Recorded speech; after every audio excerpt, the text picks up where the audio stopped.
இது வந்து Sunday morning அப்போ எடுத்த விளாக் தான். இது ஆக்சுவலாக நான் இன்றைக்கி தான் ரொம்ப பெரிய வந்துட்டு நான் விளாக்னு ஒன்று அப்லோட் பண்ணுறது இன்றைக்கி மட்டும்தான். அது வந்துட்டு 3 நிமிஷம். இது என்னென்னா சண்டே மார்னிங் அப்போ அம்மா வந்து ஊர்லேருந்து வந்திருந்தாங்க, சென்னைக்கு வந்திருந்தாங்க.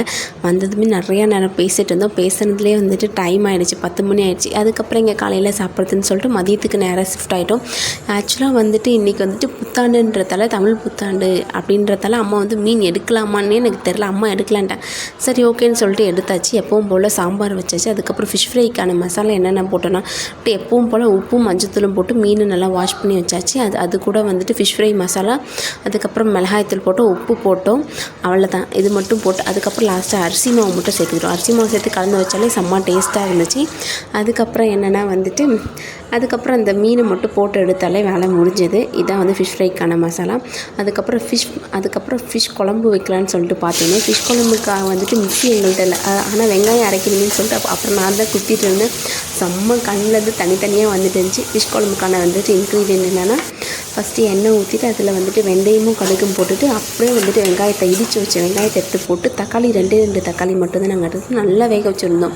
ஆனால் அதுக்கப்புறமேட்டுக்கா வந்துட்டு அந்த புளி தண்ணியில் அம்மா வந்துட்டு எல்லா மசாலாவும் போட்டாங்க. ஃபிஷ் ஃப்ரை மசாலா போட்டாங்க. அதுக்கப்புறம் வந்துட்டு அந்த கொத்தமல்லி தூள் மட்டும் போட்டாங்க. அப்புறம் கொத்தமல்லி தூளும் போட்டு முடிச்சதுக்கப்புறமேட்டுக்கா அந்த குழம்பு அவ்வளோ நேரம் கொதிக்க வச்சுருந்தாங்க. ஆனால் அதில் என்ன அப்படி இருக்குன்னு தெரில, ரொம்ப நேரம் கொதிக்கணுமாமா. அது கொதித்து முடிச்சு வந்து அம்மா மீன் போட்டுட்டு அதுக்கப்புறம் இறக்கிட்டாங்க. இத்தனையும் எடுத்து நம்ம சாப்பிடாமல் இருப்போமா, நம்ம வந்து சீக்கிரமாக சாப்பிட்டு முடிச்சாச்சு.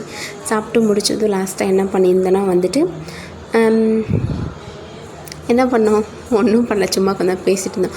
அதுக்கப்புறம் ஈவினிங் போல் சாமிக்கு படைக்கலான்னு சொல்லிட்டு நான் தான் கேசரி பண்ணியிருந்தேன். ஆக்சுவலாக நான் இப்போ வந்து ரீசெண்டாகவே வந்துட்டு ஒயிட் சுகர் வந்து சேர்க்கறதில்ல.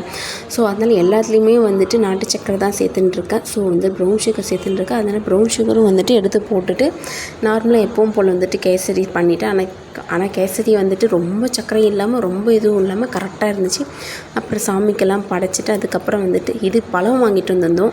அந்த பழமும் அதுக்கப்புறம் வந்துட்டு கேசரியும் வச்சு மட்டும் சாமிக்கு படைச்சி செம்ம பாசிட்டிவ்